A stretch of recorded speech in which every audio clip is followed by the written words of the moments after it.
Hello, hello, hello. Happy Monday, everyone.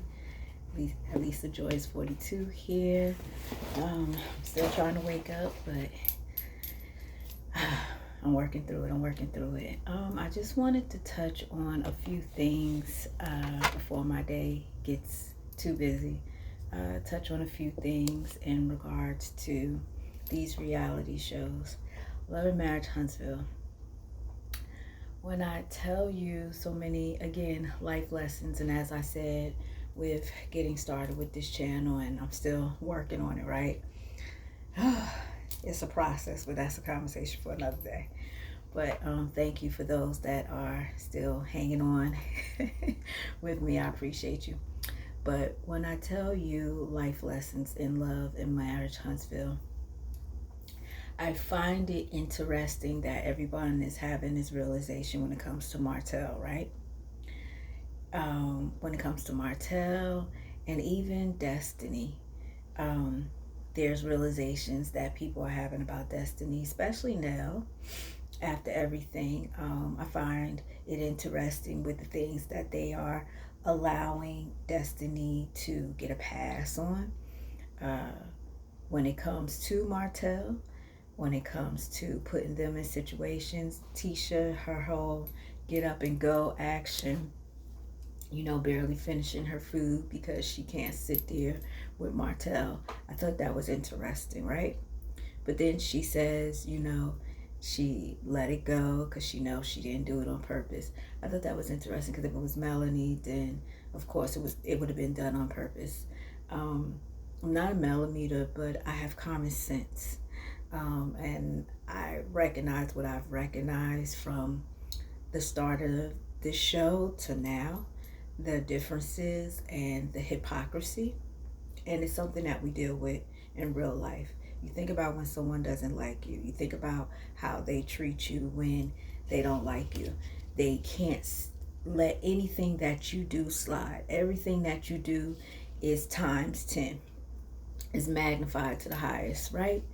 But someone else that they do like, or at least not threatened by, not jealous, anything, they manage to oversee everything that they do. They manage to just, it's okay. Well, they didn't mean it, or this. They can justify everything. Yeah, you understand what I'm saying? So I noticed that with this show, it is exactly what we deal with day to day with people, right? People in our lives, be it family or friends, and I find it hypocritical. I find it toxic because it gives the narrative that Melanie has been this terrible person. But when you can clearly see what's been going on, if you can give her or look at her as though what she did was vindictive, then I don't understand why you can't do the same with Destiny, when Destiny has let it be known from jump that she's riding 10 toes down with Martell. It's not about just hearing what someone says, whether they say it or not. You pay attention to a person's actions, because you can tell me all day that you're here for me, I'm here for you. But if your actions are showing otherwise, that's what I have to go off of. You can tell me whatever you want. So that's that. The fact that she just felt like, no, I could resume on, I could resume on. Or maybe she doesn't want Destiny as an enemy. So it's easy to just say, oh, I'm going to ignore it, you know. Um, the other thing I found interesting in that episode, I believe that was episode 10. The other thing that I found interesting in that episode was Kimmy and her line of, and not even her questioning, her statements to Mel. Um, I don't think Mel cared, and I don't view that Mel cares about Martell and the young lady, Trish, I believe her name is. I don't believe that she cares in a way that people think she does. I believe that Mel is very strategic. I believe, and when I say strategic, that's not in a negative way. I think when we hear words like strategic or confrontation, we take it in a negative way. I, for one, don't view confrontation as a negative. Um, it can be very helpful for a lot of things, We don't have to, we'll have a lot of misunderstandings until we get to talk about whatever we talk about. And unless we just do it as so, the way I'm talking right now, we don't get to communicate what has bothered us until it builds up. And then an argument kind of ensues, right? So hopefully the argument doesn't go but so far. But the confrontation is the fact that you are now confronting one another with what you have done to each other that you may not have liked. You found offensive. Whether it's on one person's perspective and not the other, that's the confrontation for me. So I don't view that as a negative. I view that as having an understanding and gaining a perspective of each other's feelings and trying to get to know one another, because let's be honest, we get to know each other off of some of the confrontations that we have. So I don't view confrontation as a negative. And I believe that Kimmy in that situation, she wasn't trying to be confrontational, but she was definitely she definitely wanted to kind of drive it in a hole about Trish and Martell, because I mean, let's be honest, it's reality. This is the whole purpose of the show. Melanie, I don't believe Melanie is trying to be, I believe she is trying to be confrontational. I think she's trying to be confrontational in the stance of, you guys for seasons have ignored and dismissed my feelings and everything that was going on with me and Martell. And as you said, Kimmy, you know, he's a nice guy and all this and that and the other. And here we are, fast forward, because his role has now come directly to you guys. He's now, you know, zeroed in on you guys. Based upon the men and how he's felt slighted by the men. You know, now it's, oh, wait a minute, Martell, you know, stop, no. So I find that interesting. So I believe that Mel is playing producer this season in regards to everyone's behavior towards Martell and what their behavior has been towards her in the past. And for me, that's good confrontation, because I'm putting a spotlight on how you guys have behaving. This light. All right. So I thought it was interesting to bring it up and to bring up Fletcher and whether or not he was responsible for matchmaking, perhaps. And again, I think the point was about not to air out Fletcher dirty laundry or anything, because that's been common knowledge that he had an affair some time ago and they were able to work through it, but just to air out and to expose the audience and for them to see themselves that you guys wonder why I distance myself from you guys. This is why. I can relate to that. I'm someone who don't feel the need to go back and forth. If I go back and forth, it's because I was really left to no other choice in that moment. But for the most part, I don't go back and forth. I remove myself. It would have to be beneficial for me, beneficial for the relationship, I believe, in order to have a back and forth banter with you and to try and really get you to see my point of view of things. But if I have no regard for the relationship and it's going to actually bring more harm than good to me, I'm just gonna bow out. There's nothing to talk about. My action showed you I'm done. And so this is why I never had a problem with anything that Melanie did in regards to being distant from everyone, because I got to call BS. You guys should know why she was being distant when she started being distant during the process of their divorce. You guys clearly picked a side, and that's your right. It's also her right to say, you guys are not for me. We're co-workers and we're going to be co-workers, but you guys are not for me. And I think that's okay. Everybody requires conversation and want closure in a way that's going to appease them. But what we have to be okay with is, I don't have to give you that. I don't have to appease you. I have to be okay with me and do things in a way that serves me in a situation that I deem harmful. I don't need to convince you why it's harmful for me. If you don't see, you don't see. It comes down to a choice, and we can't make people be who we want them to be. That's just a reality. I thought that Melanie's conversation with Fletcher, trying to find out whether or not he had a role in it, I understood that. I understood that as well. I did, based upon the fact that she's playing producer. Um, in my life, I would not have done it, but for the benefit of reality TV and trying to expose everybody and their shenanigans and their hypocrisy, yes, yes, I probably would. Um, so for me, I didn't find anything wrong with that. I didn't find anything wrong with her being upfront and honest and was like, yeah, I know you guys' anniversary is coming up. I was waiting to see how this conversation goes. That's her right too.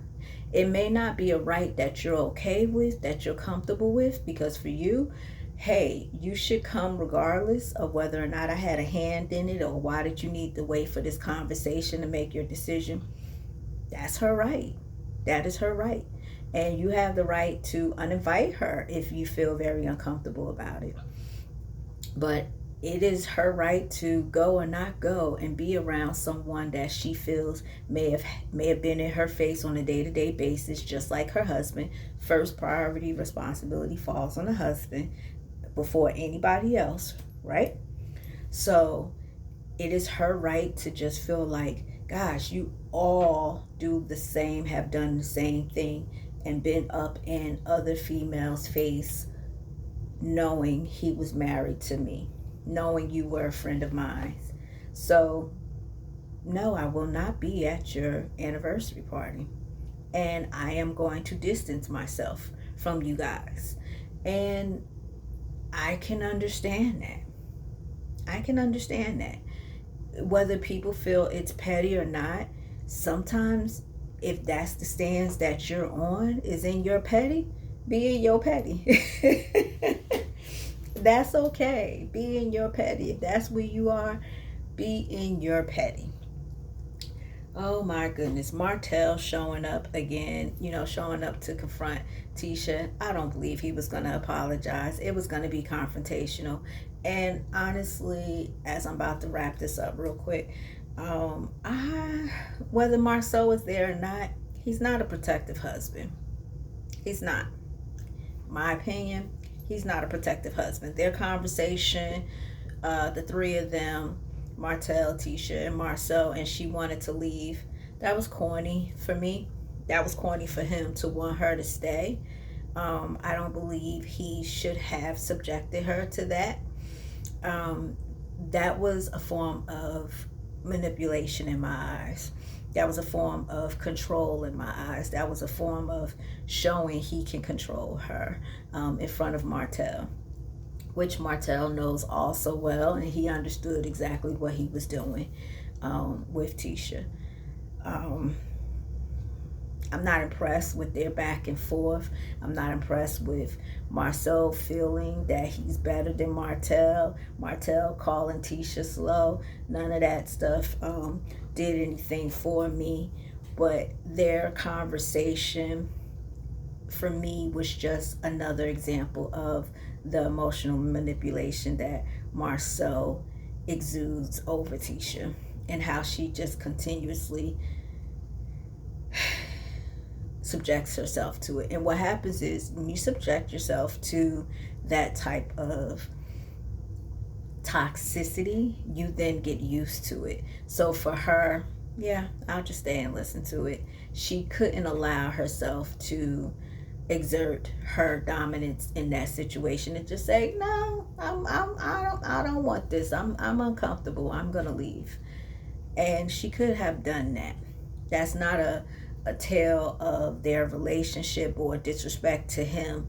But for me, her staying and the conversation back and forth was a constant that was a disrespect towards her. And it wasn't a protection because I'm sorry. I understand you have things you have to lose and this and that and the other, and I agree with that. I'm not in any kind of way advocating uh, violence or anything of that nature. However, comma, uh, you would not be disrespecting mine like that. You just wouldn't. You just wouldn't. We would have to go. We would have to walk away, because if we're not going to take it a step further, then we need to take it a step back. So that step back would be us leaving, because to just continuously go back and forth and him discuss, her adventures, as I'm going to say, in the past, that had nothing to do with the conversation. And it was just a way for Martell to show that he can cross that line anytime he wants. He's done it plenty of times with Melanie in front of everybody else. So what makes your wife any different? And what makes you any different? I do not believe you want any smoke from Martell, honestly, Marceau, and it has nothing to do with whether or not he can expose anything of you. A part of me thinks you don't even care at this point. A part of me think you guys are playing in Tisha's face. I question that. I have moments of questioning whether or not you guys are both doing this intentionally in her face, creating this scene, because something about it just doesn't sit well, and I'm still dissecting it. But what I want to say is, for everyone listening, whoever's going to listen to this, is pick your battles wisely. I think about the whole, I match energy. Again, as I said, match that energy to a point. Don't let nobody just run circles around you, but don't also put yourself in a position to go to jail. So match energy accordingly, okay? And remove yourself. That's it. Remove yourself. And there's nothing wrong with that. We don't always have to have a comeback for something somebody say. Even though, oh my gosh, as a Taurus, you want to, right? Yeah, I'm a Taurus. But you don't. You don't always have to have you don't. Sometimes silence will shut it all down. Silence is the ultimate power. Trust me. Trust me. I hope you guys have a great day, a great week. I will try and get back up here, if not today, tomorrow. I hope you enjoyed this. And please subscribe. Please shoot me some comments, whether you agree with anything I said, you disagree with all of it, disagree with some of it. You can kind of understand, whatever.